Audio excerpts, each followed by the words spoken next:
यहाँ से पढ़ेंगे फ्रेंड्स हम मौर्य साम्राज्य के बारे में, जो कि काफ़ी इम्पोर्टेंट है और यहाँ से क्वेश्चन जो है बहुत पूछे जाते हैं, है ना। तो आइए देखते हैं हम मौर्य साम्राज्य के बारे में। मौर्य वंश का संस्थापक चंद्रगुप्त मौर्य का जन्म 345 ईसा पूर्व में हुआ था। जस्टिन ने चंद्रगुप्त मौर्य को सेंड्रोकोटस कहा है, जिसकी पहचान विलियम्स जोन्स ने चंद्रगुप्त मौर्य से की है। विशाखादत्त कृत मुद्रा राक्षस में समुद्रगुप्त मौर्य के लिए वृषल आशय निम्न कुल में उत्पन्न शब्द का प्रयोग किया। घनानंद को हराने में चाणक्य, कौटिल्य, विष्णुगुप्त, जिसके उपनाम थे किसके, चाणक्य के, तो कौटिल्य विष्णुगुप्त को चंद्रगुप्त मौर्य की मदद की थी। किसकी, चंद्रगुप्त मौर्य की मदद की थी, जो बाद में चंद्रगुप्त का प्रधानमंत्री बना। कौन, चाणक्य। इसके द्वारा लिखित पुस्तक अर्थशास्त्र है, जिसका संबंध राजनीति से है। चंद्रगुप्त मगध की राजगद्दी पर 322 ईसा पूर्व में बैठा। चंद्रगुप्त जैन धर्म का अनुयायी था। चंद्रगुप्त ने अपना अंतिम समय कर्नाटक के श्रवणबेलगोला नामक स्थान पर बिताया। इसको थोड़ा सा छोटा कर लेते हैं ना। तो सिकंदर ने अपना अंतिम समय कर्नाटक के श्रवणबेलगोला नामक स्थान पर बिताया। चंद्रगुप्त ने 305 ईसा पूर्व में सेलुकस निकेटर को हराया। सेलुकस निकेटर ने अपनी पुत्री कार्नेलिया की शादी चंद्रगुप्त मौर्य के साथ कर दी और युद्ध की संधि शर्तों के अनुसार 4 प्रांत काबुल, कंधार, हेरात एवं मकरान चंद्रगुप्त को दिए। चंद्रगुप्त मौर्य ने जैनी गुरु भद्रबाहु से जैन धर्म की दीक्षा ली थी। मेगस्थनीज सेलुकस निकेटर का राजदूत था, जो चंद्रगुप्त के दरबार में रहता था।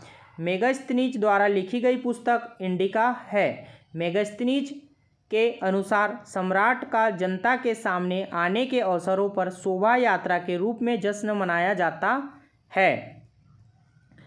उन्हें एक सोने के पालकी में लाया जाता है। उनके अंगरक्षक सोने और चांदी से अलंकृत हाथियों पर सवार रहते हैं। कुछ अंगरक्षक पेड़ों को लेकर चलते हैं। इन पेड़ों पर प्रशिक्षित तोते का झुंड रहता है, जो सम्राट के सिर के चारों तरफ चक्कर लगाता रहता है। राजा सामान्यतः हथियारबंद महिलाओं से घिरे होते हैं। इनके खाना खाने के पहले खास नौकर उस खाने को चखते हैं। वे लगातार 2 रात एक ही कमरे में नहीं सोते। पाटलिपुत्र के बारे में, पाटलिपुत्र एक विशाल प्राचीर से घिरा है, जिसमें 570 बुर्ज और 64 द्वार हैं। 2 और 3 मंजिल वाले घर लकड़ी और कच्ची ईंटों से बने हैं। राजा का महल भी काठ का बना है, जिसे पत्थर की नक्काशी से अलंकृत किया गया है। यह चारों तरफ से उद्यानों और चिड़ियों के लिए बने बसेरों से घिरा है। चंद्रगुप्त मौर्य और सेलुकस के बीच हुए युद्ध का वर्णन एप्पियानस ने किया है। प्लूटार्क के अनुसार चंद्रगुप्त ने सेलुकस को 500 हाथी उपहार में दिए थे। चंद्रगुप्त की मृत्यु 298 ईसा पूर्व में श्रवणबेलगोला में उपवास द्वारा हुई। यहाँ से पढ़ेंगे हम बिंदुसार के बारे में। चंद्रगुप्त मौर्य का उत्तराधिकारी बिंदुसार हुआ, जो 298 ईसा पूर्व में मगध की राजगद्दी पर बैठा। इसे अमित्रघात के नाम से जाना जाता है। अमित्रघात का अर्थ है शत्रु विनाशक। बिंदुसार आजीवक संप्रदाय का अनुयायी था। आजीवक संप्रदाय की स्थापना मखलीपुत्र गोसाल ने की थी। किसने की थी? मखलीपुत्र गोसाल ने की थी। वायु पुराण में बिंदुसार को भद्रसार या वारिसार कहा गया है। स्ट्रैबो के अनुसार सीरियन नरेश एंटियोकस ने बिंदुसार के दरबार में डाइमेकस नामक राजदूत भेजा। इसे ही मेगस्थनीज का उत्तराधिकारी माना जाता है। जैन ग्रंथों में बिंदुसार को सिंहसेन कहा गया है। बिंदुसार के शासनकाल में तक्षशिला, सिंधु एवं झेलम नदी के बीच में हुए 2 विद्रोहों का वर्णन है। इस विद्रोह को दबाने के लिए बिंदुसार ने पहले सुसीम को और बाद में अशोक को भेजा। इथिनियस के अनुसार बिंदुसार ने सीरिया के शासक एंटियोकस फर्स्ट से मदिरा, सूखे अंजीर एवं एक दार्शनिक भेजने की प्रार्थना की। बौद्ध विद्वान तारानाथ ने बिंदुसार को 16 राज्यों का विजेता बताया है। बिंदुसार की सभा में 500 सदस्यों वाली एक मंत्री परिषद थी, जिसका प्रधान खल्लाटक था। जिसका प्रधान क्या था? खल्लाटक। यहाँ से पढ़ेंगे फ्रेंड्स हम अशोक के शासनकाल के बारे में। बिंदुसार का उत्तराधिकारी अशोक महान हुआ, जो 269 ईसा पूर्व में मगध की गद्दी पर बैठा। अशोक की माता का नाम शुभद्रांगी था। क्या था? शुभद्रांगी था। दिव्यावदान के अनुसार राजगद्दी पर बैठने के समय अशोक अवंती का राज्यपाल था।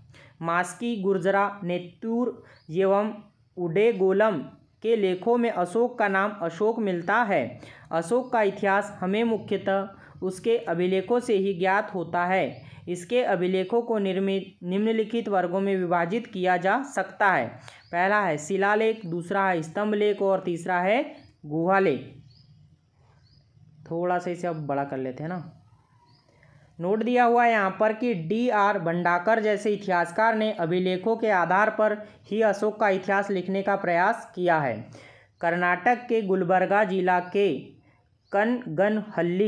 कनगनहल्ली से प्राप्त उभारदार मूर्ति शिल्प रिलीफ स्कल्पचर शिलालेख में अशोक के प्रस्तर रूप चित्र के साथ रान्यों अशोक राजा अशोक उल्लिखित है। यहाँ पर कुछ दिया हुआ है, पहले इसे पढ़ लेते हैं। अशोक के प्रमुख शिलालेखों का स्थान एवं संबंधित राज्यों के बारे में। तो शाहवाजगढ़ी जो था यह पेशावर पाकिस्तान में है। मनसेहरा हजारा पाकिस्तान में है। कालसी जो स्थान है यह उत्तराखंड में है। गिरनार जो है यह गुजरात में है। यह इसके क्या थे? शिलालेख थे, है ना, याद रखना। शैली तथा जौगढ़ यह उड़ीसा राज्य में है। और एरगुड्डी जो है यह है आंध्र प्रदेश में। कहाँ पर फ्रेंड्स? आंध्र प्रदेश में। आगे है सोपरा जो है यह है महाराष्ट्र राज्य में। रूपनाथ तथा गुर्जा शिलालेख जो है यह मध्य प्रदेश में है। सासाराम सभी को याद है, यह बिहार में है। भ्रू यानी कि वैराट यह राजस्थान में है। मास्की गोवीमठ, ब्रहगिरी, सिद्धपुर, जंटी गरामेश्वर और क्या है? जंटी गरामेश्वर के बाद में कनक गनहल्ली, पाल की गुड्डू, यह जो है इतने सारे यह है कर्नाटक में। आप खुद से भी एक बार देख लीजिएगा। और एक है अहरौरा जो है शिलालेख यह है उत्तर प्रदेश में। आगे देखते हैं फ्रेंड्स कि अशोक ने अपने अभिषेक के 8 वर्ष बाद लगभग 261 ईसा पूर्व में कलिंग पर आक्रमण किया और कलिंग की राजधानी तोसली पर अधिकार कर लिया। उल्लेख 13वें शिलालेख में ऐसा कहा गया है ना। प्लिनी का कथन है कि मिस्र का राजा फिलाडेल्फस टालमी सेकंड ने पाटलिपुत्र में डियानीसियस नाम का एक राजदूत भेजा था। अशोक के प्रमुख शिलालेख एवं उनसे वर्णित विषय, यहाँ से पढ़ेंगे हम फ्रेंड्स। अशोक के प्रमुख शिलालेख एवं उनमें वर्णित विषय कि क्या क्या विषय दिए थे। पहला शिलालेख जो है इसमें पशु बलि की निंदा की गई है। दूसरा शिलालेख जो था इसमें मनुष्य व पशु दोनों की चिकित्सा व्यवस्था का उल्लेख है। तीसरे शिलालेख में इसमें राजकीय अधिकारियों को यह आदेश दिया गया कि वे हर 5वें वर्ष के उपरांत दौरे पर जाए। इसमें कुछ धार्मिक निकायों का भी उल्लेख है। चौथा शिलालेख जो था इसमें कहा गया है कि इसमें भेरीघोष की जगह धम्मघोष की स्थापना की गई है। 5वें शिलालेख में कहा गया है कि इसमें धर्म महामात्रों की नियुक्ति की जानकारी मिलती है। छठा शिलालेख जो था इसमें कहा गया है कि इसमें आत्मनियंत्रण की शिक्षा दी गई है। 7वां एवं 8वां शिलालेख जो था इसमें अशोक की तीर्थ यात्राओं का उल्लेख है। 9वां शिलालेख जो था इसमें सच्ची भेंट तथा सच्चे शिष्टाचार का उल्लेख है। 10वां शिलालेख जो था इसमें अशोक ने आदेश दिया है कि राजा तथा उच्च अधिकारी हमेशा प्रजा के हित में सोचें। 11वां शिलालेख जो था इसमें धम्म की व्याख्या की गई है। क्या है कि धर्म की व्याख्या, धम्म की व्याख्या की गई है। 12वां शिलालेख जो था इसमें स्त्री महामात्रों की नियुक्ति एवं सभी प्रकार के विचारों के सम्मान की बात कही गई है। 13वां शिलालेख जो था इसमें कलिंग युद्ध का वर्णन एवं अशोक के हृदय परिवर्तन की बात कही गई है। इसी में 5 यवन राजाओं के नामों का उल्लेख है, जहां उसने धम्म प्रचारक भेजे। 14वां शिलालेख जो था इसमें अशोक ने जनता को धार्मिक जीवन बिताने के लिए प्रेरित किया। तो 14वां शिलालेख कौन सा हो जाएगा? अशोक ने जनता को धार्मिक जीवन बिताने के लिए प्रेरित किया। उपगुप्त नामक बौद्ध भिक्षु ने अशोक को बौद्ध धर्म की दीक्षा दी। नोट दिया हुआ है कि अशोक पहले ब्राह्मण धर्म का अनुयायी था। कलहन के राजतरंगिणी से पता चलता है कि वह शैव धर्म का उपासक था। निग्रोध के प्रवचन सुनकर उसने बौद्ध धर्म को अपना लिया। अहरौरा लेख में यह घोषणा की गई है कि अशोक व्यक्तिगत रूप से बौद्ध धर्म का अनुयायी था। अशोक एक उपासक के रूप में अपने राज्याभिषेक के 10वें वर्ष बोधगया की, 12वें वर्ष निगाली सागर की एवं 20वें वर्ष लुम्बिनी की यात्रा की। 20वें वर्ष किसकी? लुम्बिनी की यात्रा की। फ्रेंड्स यहाँ लाल डिब्बे में दिया है मौर्य प्रांत एवं राजधानी कि मौर्य प्रांत की राजधानी क्या क्या थी। तो उत्तरापंत की जो राजधानी थी यह थी तक्षशिला। अवंती राष्ट्र की राजधानी थी उज्जैनी। कलिंग की राजधानी थी तोसली और दक्षिणापंत की राजधानी थी स्वर्णागिरी। और प्रांसी यानी कि पूर्वी प्रांत की राजधानी थी फ्रेंड्स पाटलिपुत्र। आइए बढ़ते हैं आगे। अशोक ने आजीविकों को रहने हेतु बराबर की पहाड़ियों में 4 गुफाओं का निर्माण करवाया, जिनका नाम कर्ज, चौपार, सुदामा तथा विश्व झोपड़ी था। अशोक के पौत्र दशरथ ने आजीविकों को नागार्जुन गुफा प्रदान की थी। अशोक के 7वें स्तंभ लेख में आजीविकों का उल्लेख किया गया है तथा महापात्रों को आजीविकों के हितों का ध्यान रखने के लिए कहा गया है। आगे बढ़ते हैं। अशोक ने बौद्ध धर्म के प्रचार के लिए अपने पुत्र महेंद्र एवं पुत्री संघमित्रा को श्रीलंका भेजा। बौद्ध परंपरा और उनके लिपियों के अनुसार अशोक ने 84,000 स्तूपों का निर्माण किया था। पहले ये पढ़ लेते हैं अर्थशास्त्र में वर्णित तीर्थ। ठीक है, ये डिब्बे का इम्पोर्टेंट है। मंत्री प्रधानमंत्री में वर्णित था। पुरोहित जो था इसके पास में धर्म एवं दान विभाग का प्रधान कहलाता था। सेनापति जो था यह सैन्य विभाग का प्रधान था। और पहले जो मंत्री होता था इसका क्या था? प्रधानमंत्री होता था। चौथा पॉइंट है युवराज। युवराज जो था वह था राजपुत्र। द्वारिक जो था यह राजकीय द्वार रक्षक था। अंतर्वेदिक जो था यह अंतपुर का अध्यक्ष था। अंतपुर का अध्यक्ष अंतर्वेदिक कहलाता था। समाहर्ता जो है यह आय का संग्रह करता था, पैसा धेली रखने वाला है ना। सन्निधाता जो है यह राजकीय कोषाध्यक्ष को कहते थे। प्रशास्ता जो है कारागार का अध्यक्ष।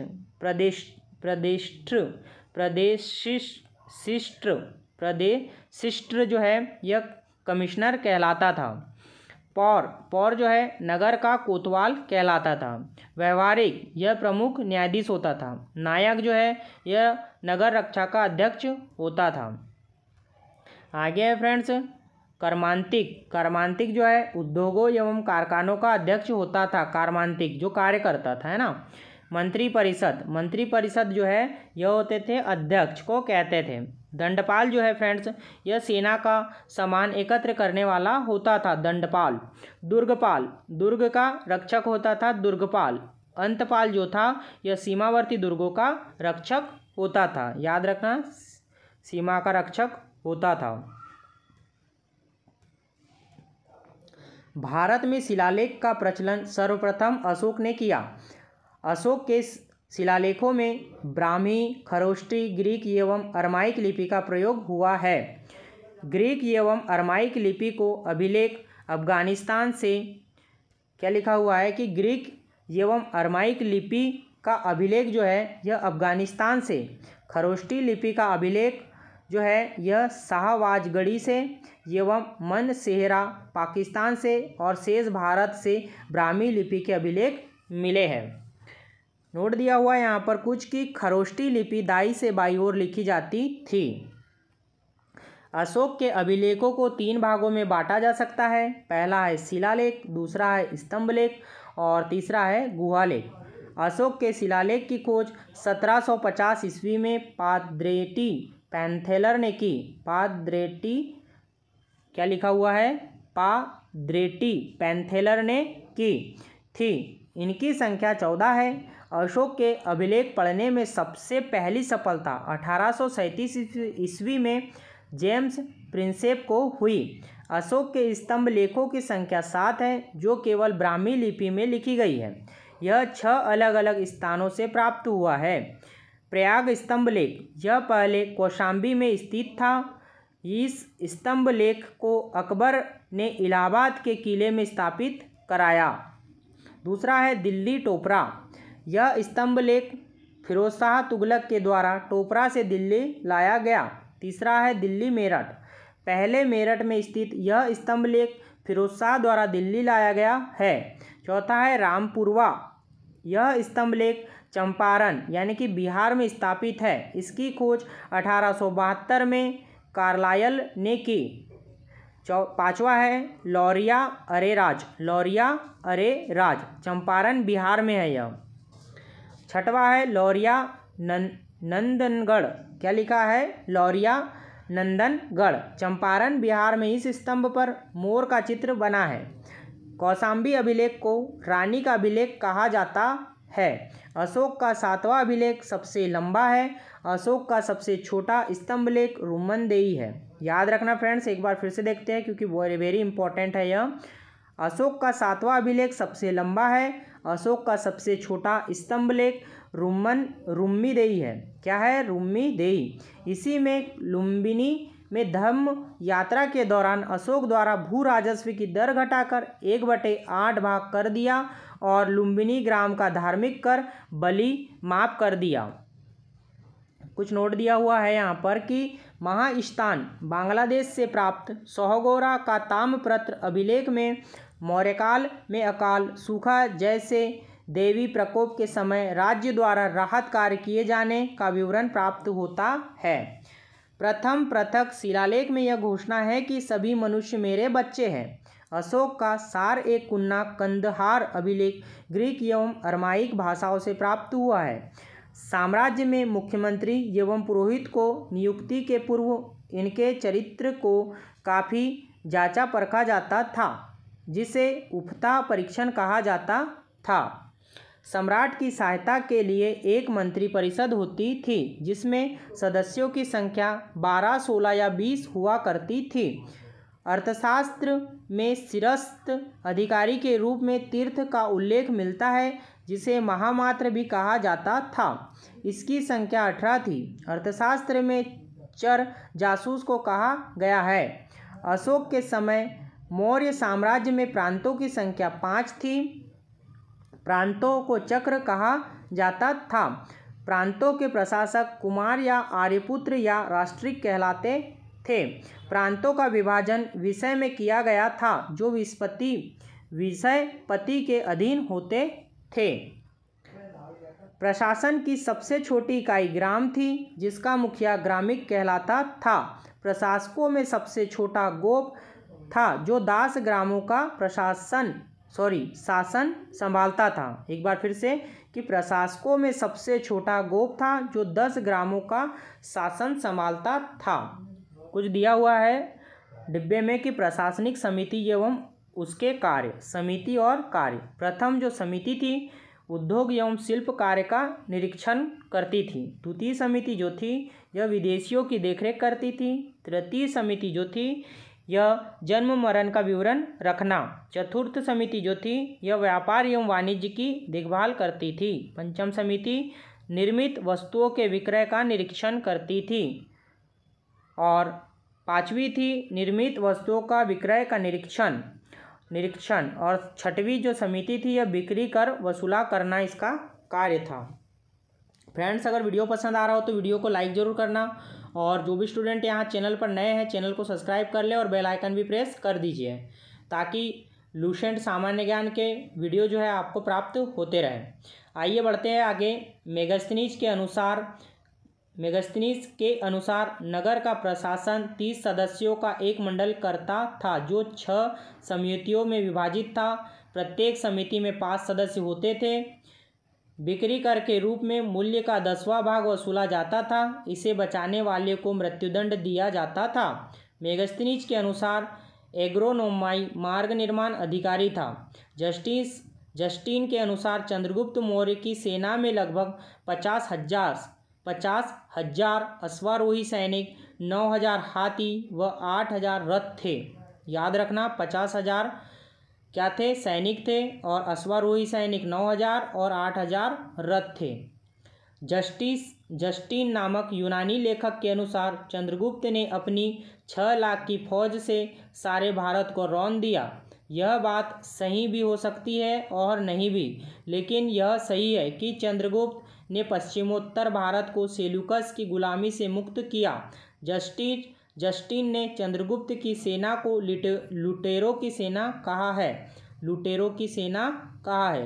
युद्ध क्षेत्र में सेना का नेतृत्व करने वाला अधिकारी नायक कहलाता था।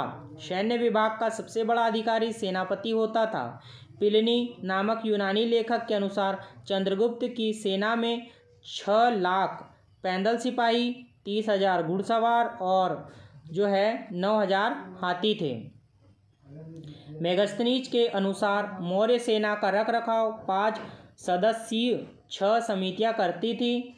मौर्य प्रशासन में गुप्तचर विभाग महामात्य सर्प नामक आमत्य के अधीन था। अर्थशास्त्र में गुप्तचर को गूढ़ पुरुष कहा गया है तथा एक ही स्थान पर रहकर कार्य करने वाले गुप्तचर को संस्था कहा जाता था।